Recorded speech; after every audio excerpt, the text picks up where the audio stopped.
Hello everyone, this is Dr. Shishma Sarilla, consulting homeopath at Fidicus Homeopathy.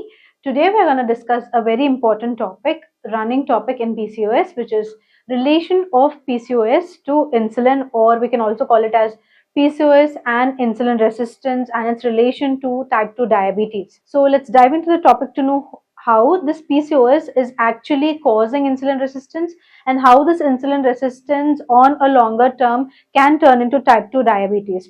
As we all know that PCOS is not just a disease which is related to the female reproductive system. It is an endocrine disorder which causes or has effects all over the body. So let's look in to the topic more to know, So let's dive into the topic to know more about it. So what is PCOS? What is the connection between PCOS and insulin? As we know that PCOS means Polycystic Ovarian Syndrome. By the word syndrome, we understand that it has action on multiple organs in the body. Right? In the same manner, it has action on insulin as well. So how does it act on insulin and how is it causing insulin resistance? We will be knowing, but you have to know the important point is that PCOD is different from PCOS. Majority cases of PCOD are not having any sort of insulin resistance, or may have insulin resistance only when there is improper lifestyle. Okay, but PCOS is related completely to insulin resistance and to type 2 diabetes. Here we are talking about PCOS, which is a full-blown, full-body endocrinal disorder. So what is insulin resistance? You might be seeing a lot of YouTube content, or you might be seeing a lot of Instagram reels, and even many people talking about insulin resistance. Many people know that insulin is related to type 2 diabetes, or they know that this word means type 2 diabetes, or at least diabetes as such. But many people do not know what is insulin resistance. So let me tell you in a very crisp manner what is insulin, what is the use of insulin in maintaining or monitoring the blood glucose level, and also how insulin is related to PCOS and what is insulin resistance. Let me take me as an example.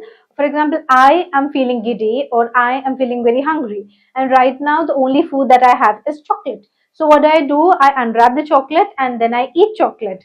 After eating chocolate, before eating chocolate, my blood glucose level was, let us say, 80.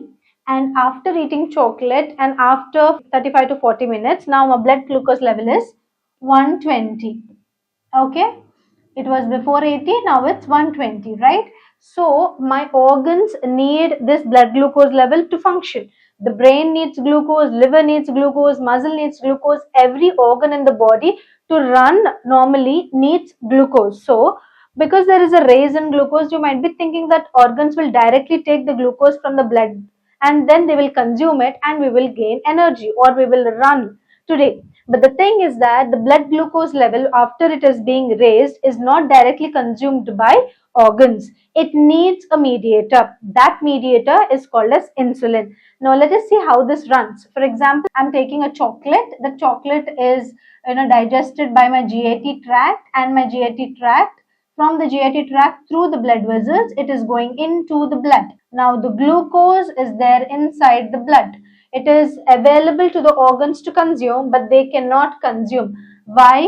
Because they are not directly having receptors to allow blood glucose level into the cells. Okay, so what happens? The brain, what it does is it signals the pancreas, telling it, see, the blood glucose level has risen from 80 to 120, so you have to release insulin. Insulin is a hormone. So what happens? Insulin is released. What does this insulin do?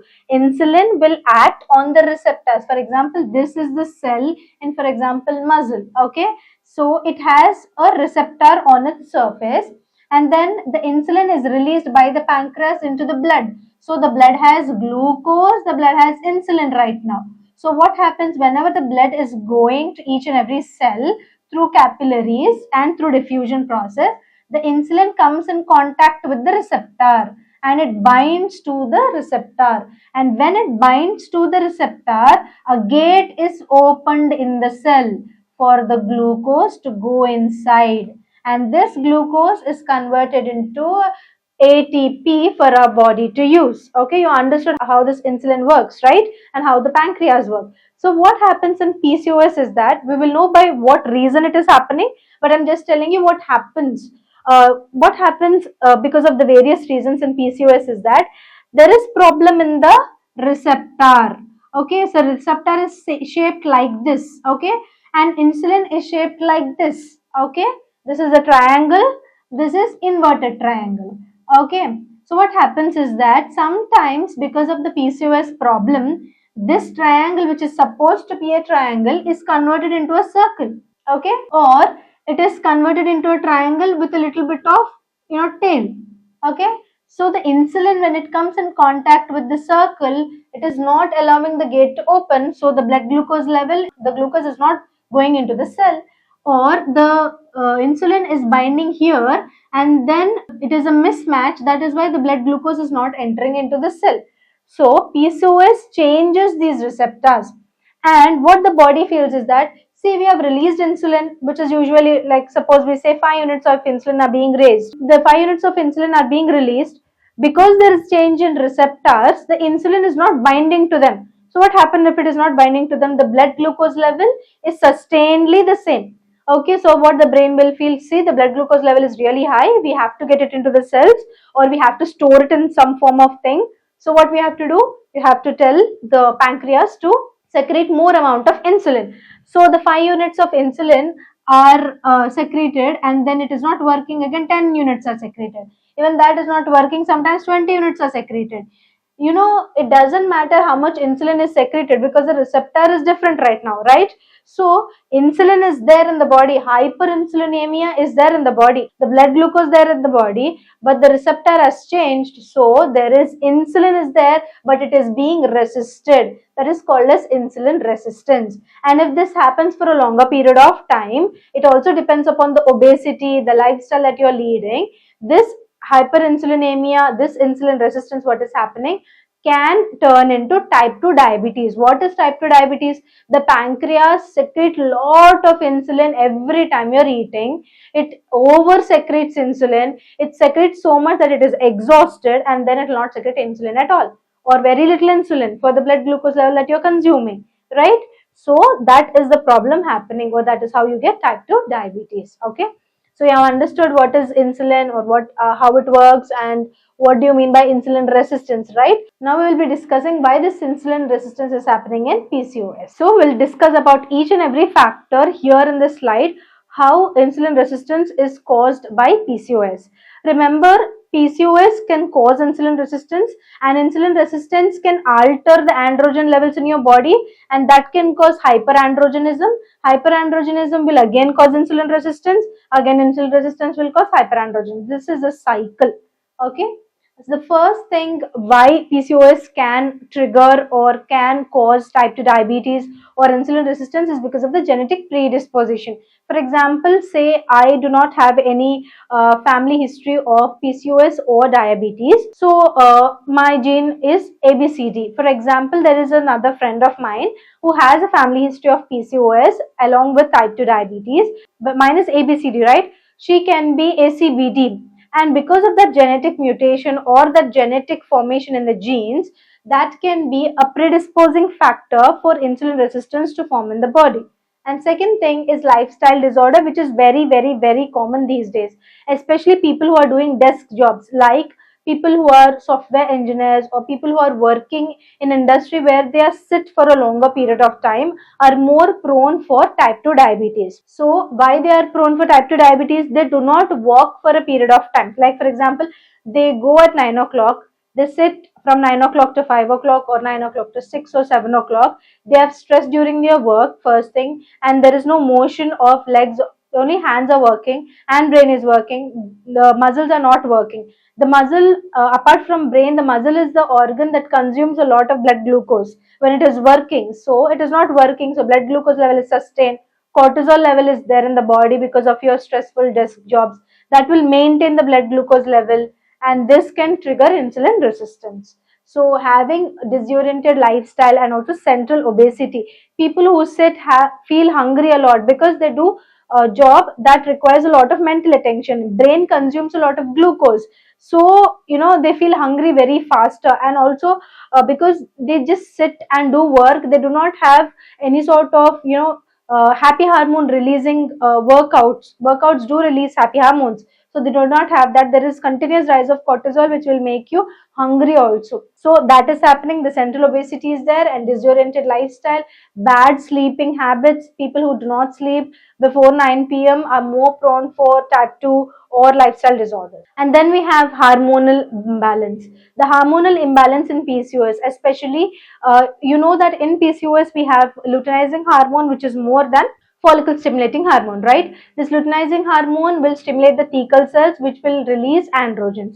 Androgens can cause some slight modifications in the receptors or in certain parts of the receptors, which can cause glucose or this insulin resistance. So that is there. And then hyperinsulinemia, we have already talked about it. Apart from that, you should also understand that in PCOS, sometimes what happens is PCOS, especially which is stress induced, the cortisol level is always there in the body. So during cortisol level, a lot of food that you're taking is converted into fat, and in fat there is a metabolization, or there is formation of an hormone called as E1, which is estrogen 1. The hormone that we females need is estradiol, which is E2. So E1 is formed. There is estrogen dominance, which can trigger insulin resistance also. So fat is there, estrogen excess is there, and then there is insulin resistance. So it can also cause insulin resistance by altering things. And then we have other contributing factors in the receptor. Slight changes like phosphate change, little changes even in the atomic level also can cause the receptor to break down or to form into a different substance, or to form into a different shape which does not bind to the insulin. Then if you are under stress and if you are facing PCOS and you are having bad life cycle or bad lifestyle, you can understand that the body will start to deteriorate. Okay, so that is called a syphilitic miasm in homeopathy, where the body will start destroying itself. How is it starting to destroy itself? It can show in the form of vitiligo, where your melanocytes are destroyed. It can show in the form of rheumatoid arthritis, where your joints are destroyed. It can show in the form of systemic lupus erythematosus, where it is multifactorial in nature. You can also suffer from psoriasis, which affects the skin and also the joints also. So whenever you are under stress, what happens is that I told you that the receptor is in a certain shape. For example, we are taking it as a triangle shape, right? So what happens is the insulin is inverted triangle, right? Body makes its own antibodies, where it will either destroy the insulin, or it will come and bind to the receptor just like insulin is binding. But remember, this will not allow the glucose to go inside. So the insulin is there, the glucose is still there, but the receptor are attached to the antibodies. So this is also a body's way of destroying itself. That can also occur in PCOS, especially if you are under stress and bad life cycle. And you have to compulsory note inflammation. People who are eating a lot of red meat, consuming a lot of dairy products, are completely under stress, having IBS, can also have this inflammation in the body. And if you're eating a lot of inflammatory foods, that can also trigger or imbalance out the insulin level, which can cause insulin resistance. Now let us know what are the tests which are needed to know if you're insulin resistant or not. First is fasting blood sugar. That is a type of test, which is a serum test, which you have to do after fasting, or if you're taking your meal at 8 o'clock today night, you have to not take any sort of meal again until 12 hours, so that you can get your FBS done. Apart from that, after doing FBS, you have to do another test, which is, it's like a sister test, which is called as postprandial or PP test, which is to be done after taking food and waiting for another 2 hours. And then there is HbA1c, which will give you an average of your glucose levels in your body for 3 months. Okay, then there is a glucose tolerance test or oral glucose tolerance test, which will tell you how tolerant you are. And then there is lipid panel. Lipid panel is very important because hyperlipidemia, that is increased levels of cholesterol, increased levels of triglyceride, increased levels of LDL and VLDL, can cause hyperlipidemia, which can maintain or cause insulin resistance. And then we have homeostatic insulin resistance test, which will tell you how insulin resistant or how much is your insulin resistance. So these are some of the tests which are needed to be done for your insulin resistance. Now coming into the conventional form of treatment. So what are the things, or what are the medications that they will be giving you in allopathic form of treatment for insulin insulin resistance or for your type 2 diabetes in PCOS. Remember that if you're going to a doctor with your HbA1c report where it is 5.8 or 6.1, you're in your pre-diabetic stage, and usually what they advise is they would not give you any sort of medications. They will tell you to exercise properly, work out nicely, eat proper food, decrease your carbohydrates, increase your sleep cycle or have better sleep cycle and better lifestyle. And if you're not following any of these advices, you can jump directly from the pre-diabetic stage into the diabetic stage. And some people can jump from the in a zero diabetes, there is no chance of getting diabetes, to directly diabetic stage where they can land up with the HbA1c of 11 or 12. We have seen cases like that.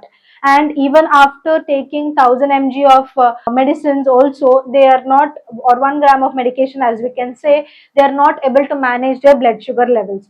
See, lifestyle is very, very important if you are someone who wants to treat their type 2 diabetes or insulin resistance. These medications are especially for type 2 diabetes. No medications, usually good doctors would not prescribe medication for insulin resistance or people who are in pre-diabetic stage, right? So metformin or TZZs or other medications like glimepiride, of course they are meant to decrease your blood sugar level, but they do come with a tagline of side effects. What are the side effects? They can cause headaches, they can cause nausea, they can cause vomitings, they can cause dizziness. On the longer run, they can cause B2 deficiency, B6 deficiency and B12 deficiency. And B12 deficiency on a longer run can cause megaloblastic anemia, which is decrease in your blood count or your RBC count.